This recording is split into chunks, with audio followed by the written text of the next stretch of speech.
Evil Teen Criminals Rotting in Prison, Part 6. In July 2020, 16-year-old Kevin Bui met a stranger intending to sell the man a weapon. Things didn't go as planned, and Bui was robbed of his phone, shoes, and other items. Bui was hungry for revenge, so he used an app to track the phone to a home in Denver's Green Valley Ranch neighborhood. On the night of August 5, 2020, he went to the home of the person he thought robbed him. Bui brought along 16-year-old Gavin Seymour and 14-year-old Dylan Siebert. The teens were wearing masks and hoodies and carrying cans of gasoline. They broke into the house as its occupants slept.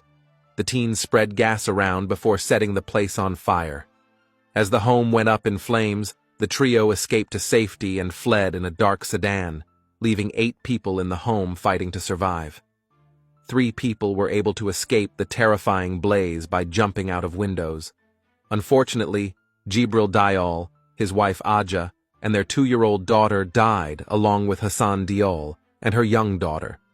All 5 were Senegalese immigrants trying to make a better life for themselves in America.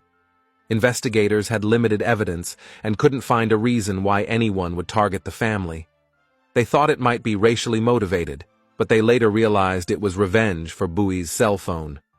Authorities arrested the 3 teens in January 2021 for 5 counts of first-degree murder, arson, burglary, and several other charges.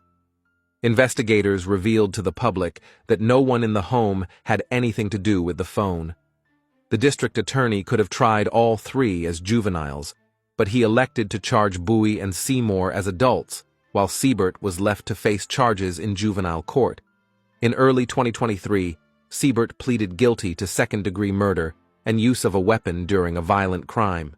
He was sentenced to a total of 10 years that will be spent in 2 different youth offender systems.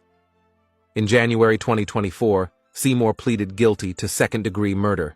2 months later, he was sentenced to 40 years in prison. In May 2024, Bui agreed to plead guilty to 2 counts of second-degree murder. All the other charges against him were dropped as part of his agreement. At his sentencing hearing 2 months later, Bui stated, "I was an ignorant knucklehead. I have no excuses. I do hate that we're here, but life goes on. For everybody else I let down, I'm sorry." After he spoke, the judge sentenced him to 60 years in prison.